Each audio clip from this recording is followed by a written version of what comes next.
Bienvenidos al programa del escritor Javier Correa. Este es un canal de ensayos, historia, ciencia y la opinión del autor sobre los temas más diversos, pero con el común denominador, la cultura. Acompáñenos en esta aventura. Prepárense para ser sorprendidos.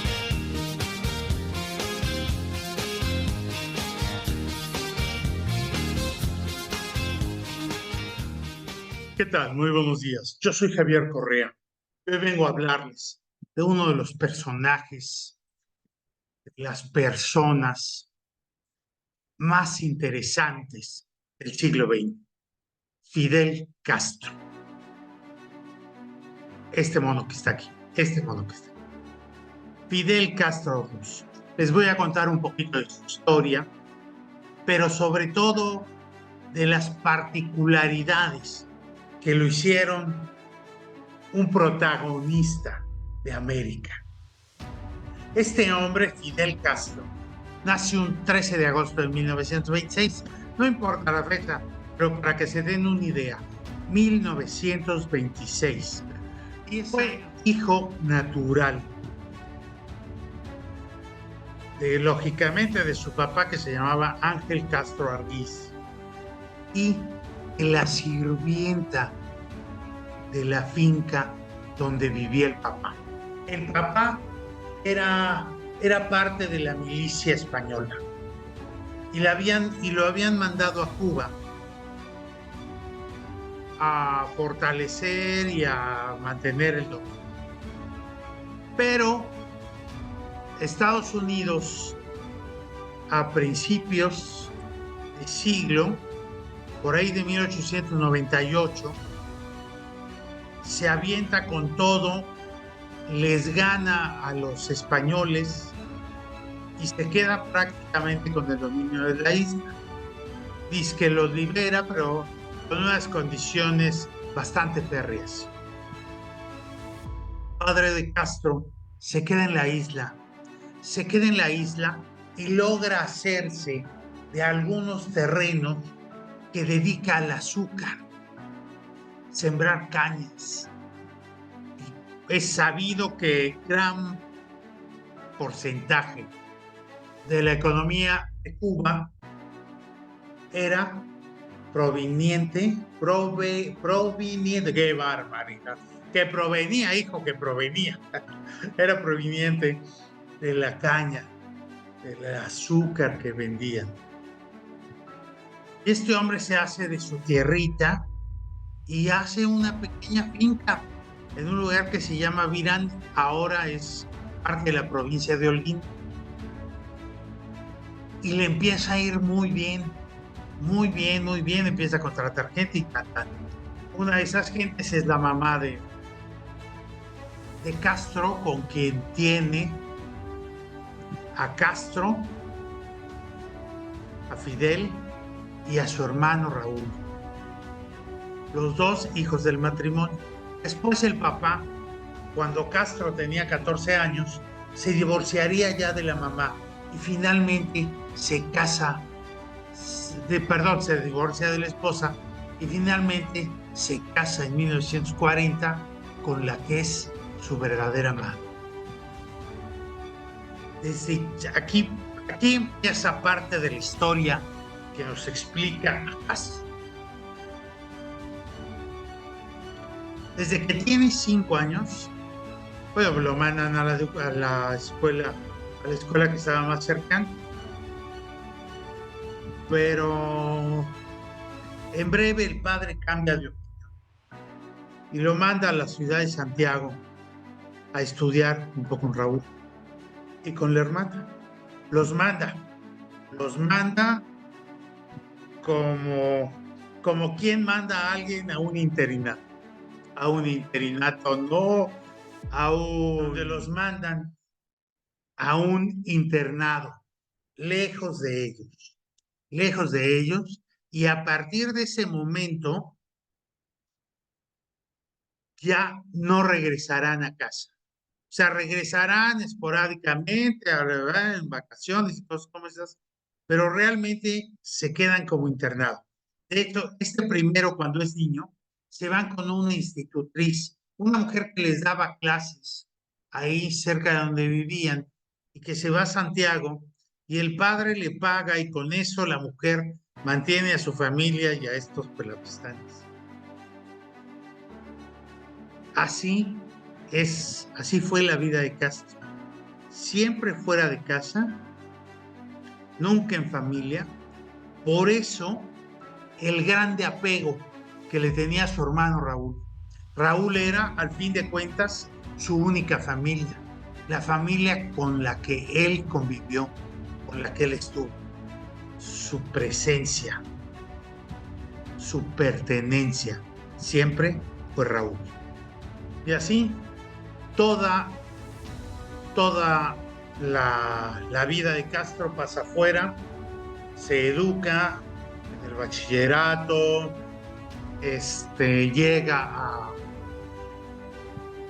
llega a ser licenciado por la Universidad de La Habana en Derecho Diplomático y en Ciencias Sociales.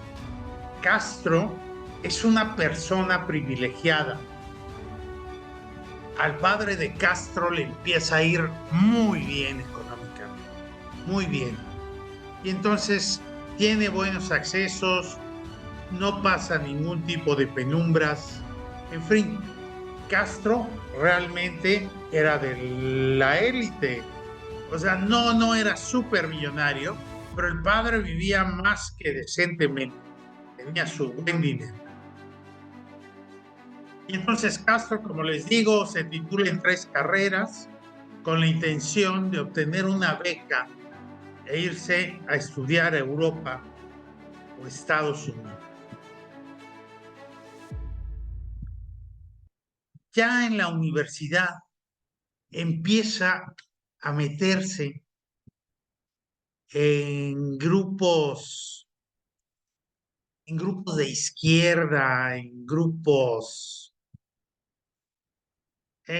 según ellos de defensores de la libertad.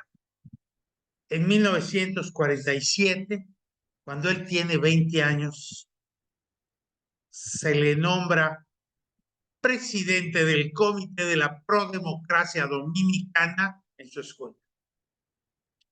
Yo diría, bueno, pues, ¿qué pueden hacer? Pues empiezan a organizar un movimiento con la idea de, de derrocar al dictador dominicano Rafael Trujillo. Y empiezan a hacer bola y empiezan a jalar recursos y empiezan a hacer su borlote. Y entonces viajan a una parte de Cuba que se llama Cayo Confites, desde donde iban a salir. De ahí primero a Nicaragua y de Nicaragua ya iban a ir. ¿Por qué? Cuestiones de logística de ellos. Pero Trujillo le dicen lo que están haciendo los cubanos. Le dicen que va a salir un contingente cubano para acá. Y entonces agarra y le llama al presidente cubano y le dice: cuando pongo un pie en mi tierra, el primer cubano, yo empiezo a bombardear La Habana. Así es que tú sabes. Y entonces el presidente se da a la tarea de detener a estos zarrapastrosos que buscaban empezar un movimiento para derrocar a Trujillo. Y ahí queda, nunca sale de la isla, pero queda el intento. Finalmente, en 1948 ya viajaría por primera vez a Caracas y a Panamá. A Caracas, Venezuela, y a Panamá, Panamá. Le pagaron la ida porque iba a una conferencia internacional de estudiantes. Ya era un politiquillo, ya era uno de esos lidercillos políticos que andan en todo y que en todo se meten. En ese viaje se iba a encontrar con quien fuera el candidato a la presidencia entonces de Colombia. Este hombre, se me olvida, Jorge Eliezer Gaitán. Lo iba a ver en la tarde, esa mañana lo asesinan a esto. Y entonces asesinan a este Jorge Eliezer Gaitán fuera de Bogotá, y en Bogotá empieza una revuelta horrorosa, que es lo que se conoce como el Bogotazo. Bueno, en Bogotá y en Colombia. En fin, este hombre, Castro, ya pues no alcanza a entrevistarse con él. Lógicamente, él aparentemente no tiene vela en el entierro en su asesinato, y ya se regresa a la isla. Y en la isla es Cuba, el Caimán, le dicen los cubanos, porque aparentemente para ellos Cuba tiene la forma de un caimán, según me explicaba Héctor Cruz. Regresan a Cuba, regresa a la Cuba y toda la comitiva. Entonces se casa con Mirta Díaz Balart. Era un estudiante de filosofía también ahí en la Universidad de La Habana, y era de una familia también muy pesuda, muy acomodada. Ya se van de luna de miel y andan por Miami y luego por Nueva York, y casualmente quien sería después el dictador de Cuba, Fulgencio Batista, a quien Castro derrocaría, Fulgencio le regala dinero, le regala un cheque por el matrimonio, y además les regala, ya me confundí, nomás les regala un cheque, una fuerte cantidad para su luna de miel y todo. Tal fue la cantidad que Castro se pudo comprar un Lincoln del año de agencia para andar en Nueva York, y al final se lo llevó a Cuba pagando impuestos y todo. Aquí lo curioso es que fue Fulgencio Batista quien le regaló ese dinero, y a la postre él lo derrocaría. Las cosas que pasan. Regresando con Fulgencio Batista, en 1952 da un golpe de estado. Fulgencio Batista es otro personajazo de la isla.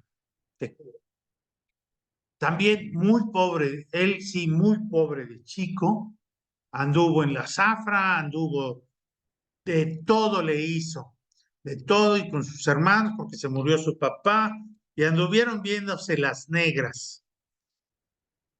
No, se murió su mamá, pero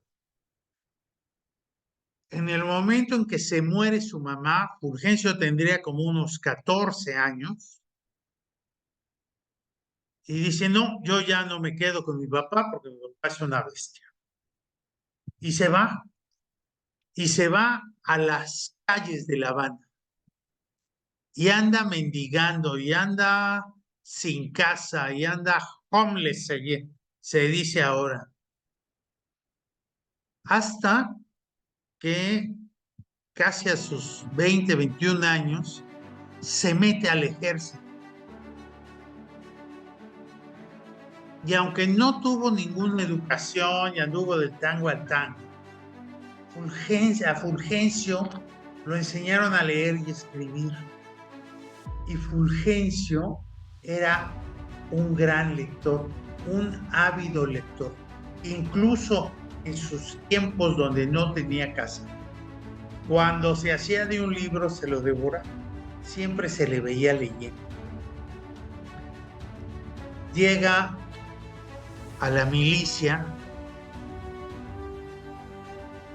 y empieza a explotar sus, su buena dote de libros, su inteligencia, su carisma. Y Fulgencio Batista va escalando poco a poco en el ejército. Llegar a ser comandante del ejército cubano. Pues este tal Batista, Fulgencio Batista, en 1952 da un golpe de Estado. Da el golpe de Estado y derroca al entonces presidente Carlos Prío Socarrás y anula las elecciones que se iban a realizar en 4 meses, diciendo que cuando la cosa se calmara, él volvería a hacer la elección para poner presidente.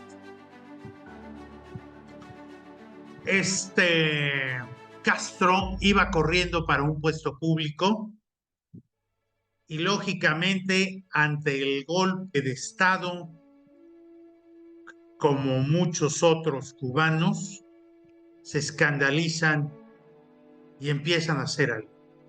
Castro pone una denuncia formal ante un tribunal por la violación, ante un tribunal cubano, por la violación que hizo Batista de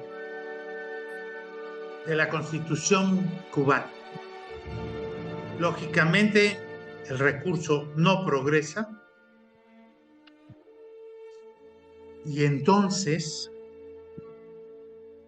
Castro se junta con una bola de gañanes, no es cierto, con una bola de tipos y comienza a ver cómo empezar una pequeña revuelta con la idea de que se vayan uniendo otros cubanos descontentos y al final sacar a Batista del poder. El primer paso que hacen es intentar invadir el cuartel Moncada. Era invadir el cuartel Moncada y otros 2 simultáneamente. La idea era que cuando tuvieran posición de las 3, comunicarse con otros militares para que ellos también se unieran. La invasión de Moncada fue peliculesca, fue como de Hollywood. La idea era, estos se disfrazan de sargento con uniforme y todo, y entran varios, pero para reconocerse entre ellos, traen un calzado diferente al de los sargentos. De hecho, se llamó la invasión de los sargentos. Y entonces ese era el plan, y así ya se reconocerían unos a otros por los zapatos para no matarse entre ellos. Y tratan de tomar el cuartel Moncada, pero el ejército los domina y los apresa. Y no hay más. Unos salen corriendo salen corriendo a todo lo que daban.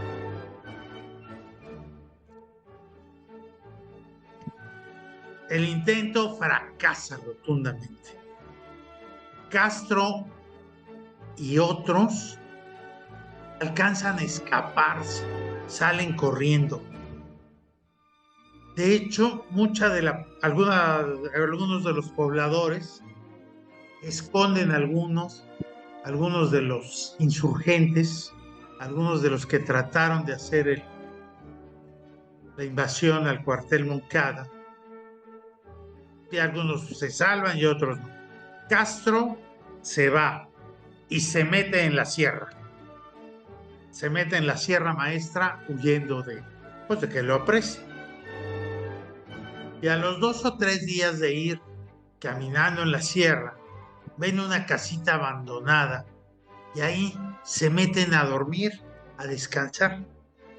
Ahí llega el ejército y pácatela, los depenan y vámonos. Y se los traen. Se los llevan a La Habana. Fidel es hecho prisionero, juzgado, encontrado culpable y condenado a 15 años de prisión. 15 años de prisión. Aquí viene la primera parte fabulosa de la historia de Castro. Batista lo quiere matar y lo va a matar. Ahí en la cárcel lo va a matar. Pero los padres de Castro hablan con los eclesiásticos y les piden que intercedan por la vida. La leyenda dice que logran que le perdonen la vida a Fidel, pero Batista lo manda a castrar. ¿Por qué lo manda a castrar? Por malagradecido, por lo que había hecho él en Nueva York, regalarle cosas y dinero y de tenerlo bien, y ahora que él lo quisiera derrocar del poder. Se dice que ahí lo castraron. Aunque no hay registro alguno de ello. Y años después hay una anécdota que prácticamente confirma que sí, Castro fue castrado ahí porque lo tratan de negar. Había un periodista cubano llamado Tico Medina, que era uno de los habituales que entrevistaba a Castro, llegaba con él, bla, bla, bla. Y entonces, supuestamente, Tico Medina, de repente, en una reunión, está Castro presente. Según palabras de Tico Medina, le dice: no, a ver, Tico, pregúntame algo, pero pregúntame algo interesante, algo bravo, algo con candela. Y entonces Tico Medina le pregunta a Fidel: comandante, ¿es cierto que está usted castrado? Tico Medina va acompañado de un fotógrafo que está a su lado con la cámara. Y supuestamente, en ese momento, Fidel se baja los pantalones para mostrar su miembro y su testículo, y el fotógrafo nunca toma foto de nada.